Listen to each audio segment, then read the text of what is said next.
Тел халык тарихы, тел мәдәният юлы дип әйтте рус язучысы һәм тәрҗемәче Александр Куприн. Исәнмесез, сезнең белән белем дөньясы һәм тапшыруның алып баручысы Айгөл Имамова.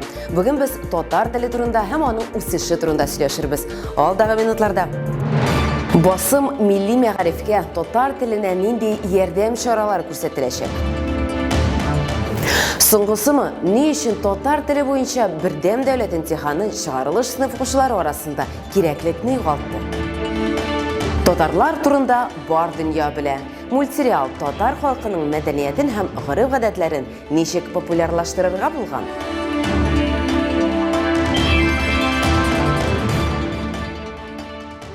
Казанда татар теле һәм әдәбияты укытучыларының 8-нче Бөтен Россия съезды узды. Ул 4 елга бер тапкыр үткәрелә. Съезд татар теле һәм әдәбияты укытучыларын милли мәгарифкә кураторлык итүче методистларны Россиянең 26 төбәгендәге татар мәктәпләре директорларын җыя. Быел съезд эшендә 400-дән артык кеше катнашты. 3 көн дәвамында катнашучылар мәктәпләрдә булдылар, мастер-класслар, тренинглар үткәрделәр, дискуссияләр кысаларында тәҗрибә уртаклаштылар. Казан шәһәре буенча күргәзмәләр, экскурсияләр белән мәдәни программада оештырылган иде. Съезд кысаларында пленар утырыш та узды. Республиканың беренче затлары катнашты. Утырышта төрле темалар буенча фикер алыштылар. Цифрлаштыру шартларында татар телен өйрәнү, төбәк-ара хезмәттәшлекне ныгыту, милли мәктәпләрне үстерү һәм милли кадрлар әзерләү.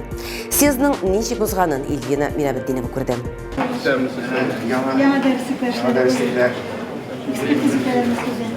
Республиканың беренче затларын татар телендә белем бирү торган мультфильмнар, онлайн дәресләр һәм яңа уку әсбаплары күргәзмәсе каршы ала. Менә Тел, әдәбият һәм сәнгать институты дәреслекләре белән стенд.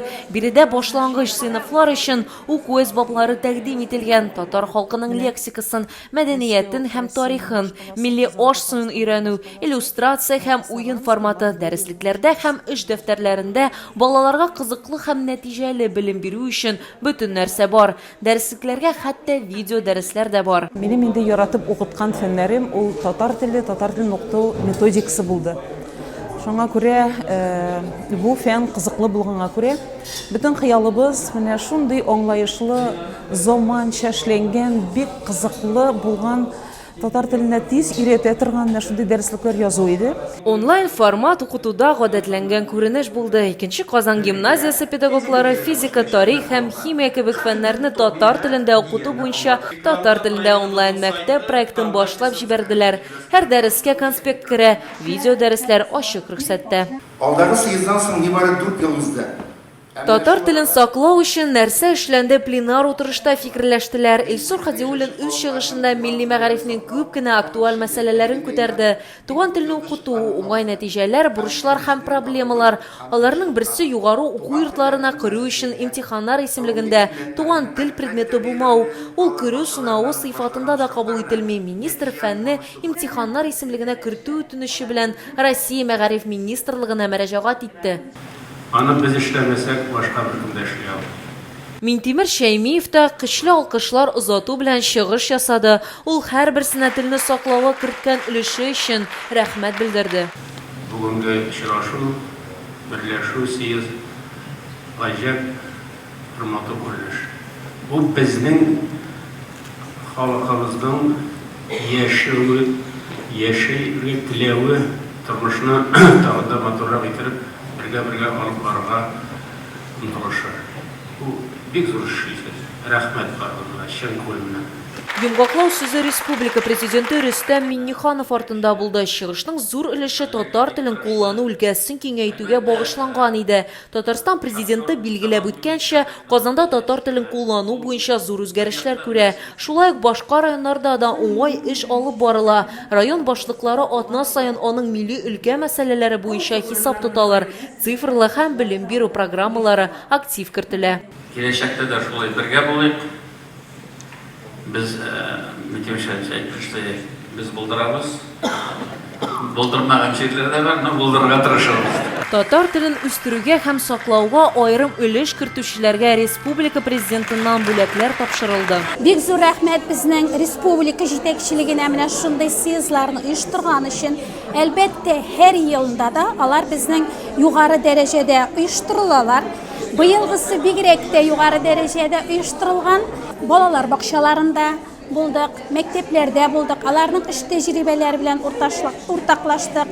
Һәм инде үзебезгә бик күп яңалыклар да алып районнарга кайтып китәбез, сөенеп, шатланып кайтып китәбез. Федераль исемлеккә татар теле буенча 12 татар телендә дәреслекләр һәм башлангыч сыйныфлар өчен математика буенча 4 дәреслекләрне кертү мөһим казанышларның берсе булды. Мәгариф системасында күп санлы яңалыклар һәм уңай нәтиҗәләргә карамастан, катнашучылар туган телне өйрәнүдә гаилә төп роль уйный дигән фикергә килделәр. Рөстәм Минниханов бу мәсьәләне телне өйрәнүдә билгеләде. Шулай гаиләдә туган телне үстерү өчен проектларны гамәлгә кертү кирәклеген билгеләде. Съездда катнашучылар тагын бер актуаль тема буенча фикер алышты. Туган тел буенча бердәм дәүләт имтиханын закон нигезендә танырга кирәк дип белдерделәр. Туган телне популярлаштыру Россия халыкларының гореф-гадәтләрен һәм мәдәниятен саклап калуның бер ысулы. Хәзер туган тел буенча имтиханны чын энтузиастлар гына бирә. Югары уку йортларында ихтыяҗ юк, ул бары тик төбәк сынаулары кысаларында гына бара. Шуңа күрә аны тәмамлаучылар үзе өчен дип кенә тапшыра. Бары тик туган телебезне яратулары һәм бу фән буенча белем дәрәҗәсен тикшерергә теләүләре аркасында гына. Татар теле буенча имтиханның популярлыгын югалтуы шул сөйли. Быел аны Татарстанның бер чыгарылыш укучысы гына сайлады.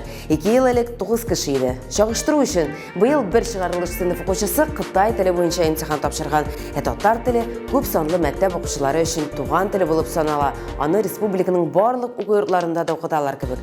Бу елның герое кем булды? Бу хакта безнең репортажда. Мәктәп, репетиторлар, бер дәреслекләр һәм биремнәр, аларны чиксез үтәргә кирәк. 11нче сыйныф укучысының тормышы нәкъ менә шулай күренә ахыры. Бигрәк тә тапшыру өчен берничә предметларны сайлаганда. Бу очракта бары тик кемдер булу нияте белән тизрәк югары уку йортына керү генә коткарып кала алачак. Әмма бу бик сирәк очрак. Бу чакта укучыны дәлили беренче чиратта фәнгә мәхәббәт. Әдилә Шәйхетдинова быел татар теленнән бердән-бер имтихан тапшырган чыгарылыш сыйныф укучысы булды. Әдилә татар теле һәм әдәбияты укытучысы буларга хыяллана, тик моның өчен аңа имтихан тапшырырга кирәкми. Чыгарылыш сыйныф укучысы үзе өчен тапшырды.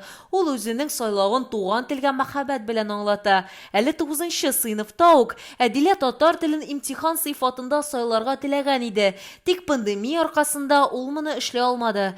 Әмма 11нче сыйныфта ул үзе өчен туган телен тапшырачак дигән карарга килгән. Мин 9нчы сыйныфта татар теленнән имтихан бирергә сөйләгән идем, ләкин пандемия сәбәпле мин аны бирә алмадым.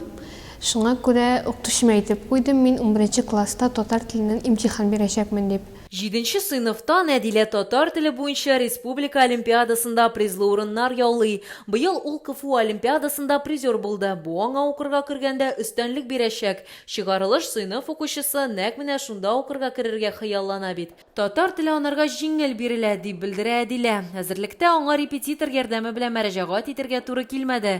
Әдилә үзенең туган теле укытучысы шулай мөстәкыйль рәвештә әзерләнде. Бу процесска җитди карарга туры килде. Укучы җаваплылык тоя иде, чөнки бу тел буенча имтиханны ул бер үзе генә тапшыра. Татар теленә мин бик әйбәтләп әзерләнәм, чөнки татар теле үзем генә бирүне белгәч, мин бит инде республикага бер үзем югары баллар кирәк икән аңладым, шуңа күрә бик тырышып әзерләндем. Имтиханны бердән-бер тапшырса да, ул берничек тә каушамады. Әдилә имтиханга тулы ышаныч белән карады. Укучының сайлавын ата-аналар да хуплады. Алар билгеләп үткәнчә, татар теле гаиләләрендә төп тел булып тора. Без кызыбызның татар теленнән имтихан бирүенә каршы килмәдек. Кересенчә, аны бу юнәлештә хупладык кына дип әйтәсе килә. Чөнки татар телен ул кичкенәдән ярата. Татар теле инде безнең үзебезнең төп телебез булган өчен без аның белән горурланырга, аны яратырга тиеш икәнен аңлый, белә. Шуның өчен без кызыбызга татар теленнән имтихан биргәненә каршы килмәдек, кересенчә аны хупладык кына. Әдилә сүзләренә караганда, татар теле буенча имтихан рус теленә охшаган. Шулай ук тест һәм иншадан тора. Татар теленнән инша, рус теленнән имтиханда кебек. Анда рус теле буенча имтихандагы кебек үк биремнең текстында проблема табырга һәм аның буенча инша язырга кирәк. Әдилә имтиханда нинди авырлыклар белән очрашырга мөмкин булуын ассызыклады. Татар теленнән имтиханга әзерләнгәндә авырлыклар ниндирәк эшләр булырга мөмкин дигән, ниндирәк темалар, проблемаларны карарга кирәк иде, һәрберсенә матур әдәбияттан аргумент китерергә кирәк. Шуның өчен бик күп китап укырга туры килде. Әдиләнең уңышлары татар телендә генә түгел, ул башка өлкәләрдә дә уңышка ирешә. Мәктәптә ул активист булды, барлык конкурсларда да катнашты, чаралар өчен сценарийлар язды, үзе дә аларны алып барды. Шулак лагерьда әйдаман булды. Әдиләнең аттестатында нибары 2-4ле һәм төгәл фәннәр буенча гына. Туры бара торган тәвәккәл кызыбыз булды. Ул җитди, яхшы укый. Без инде аның татар теленә имтихан сайлауына бердә борчылмадык. Чөнки ул безнең 7нче сыйныфтан алып республика олимпиадаларында гел призлы урыннар яулап килде. Һәм без аның бу сынауны да, татар теленнән булган сынауын да, имтиханны әйбәт бирер дип, югары балларга бирер дип өметләндек һәм без аңа ышандык. Әдилә тәмамланган мәктәп аның шикелле искиткеч һәм уңышка ия. Мәктәпкә инде 100 елдан артык. Оешма берничә тапкыр төрле грантларга ия һәм районда олимпиадада катнашучылар арасында иң югары күрсәткечләргә ия булды. Татар теленнән тыш Әдилә төп рус теле һәм математиканы, шулай җәмгыять белемен дә тапшырды. Нәтиҗә куелган тырышлыкны аклый. Әдилә татар теле буенча имтиханны 86 баллга тапшырды. Чыгарылыш сыйныф укучысы имтихан нәтиҗәләре һәм аттестат алды. Хәзер документлар тапшырырга һәм хыял һөнәренә юл башларга калды. Танылган «Смешарики» мультфильмында татарлар катнашты. Халкыбызның гореф-гадәтләрен анда ничек күрсәттеләр? Бу хакта Нияз Рахманның автор сәхифәсеннән белерсез, аның кызыклы тәнәфес рубрикасында балачак һәм мәгариф дөньясыннан иң уникаль яңалыклар.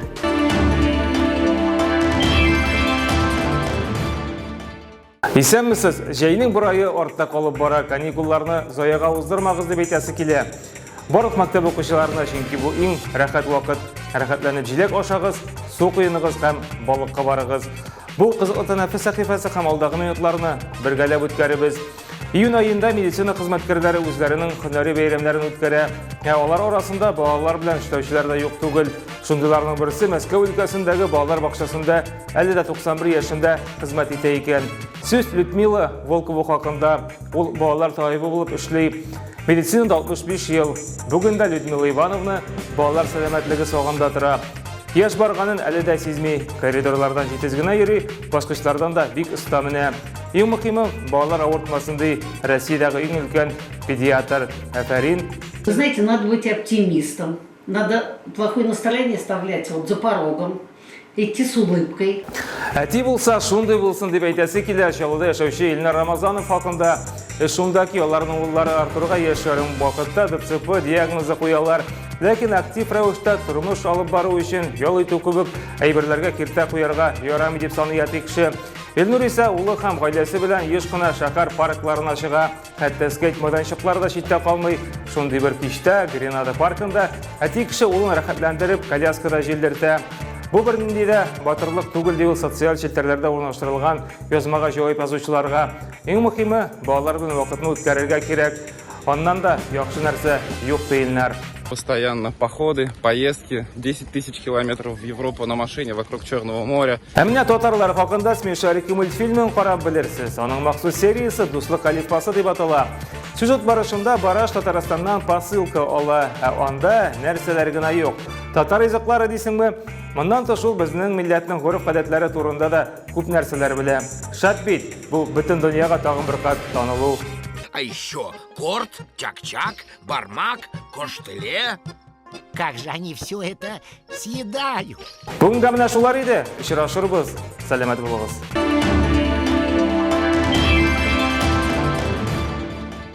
Безнең социаль челтәрләргә язылыгыз, кызыклы мәгълүмат белән уртаклашыгыз.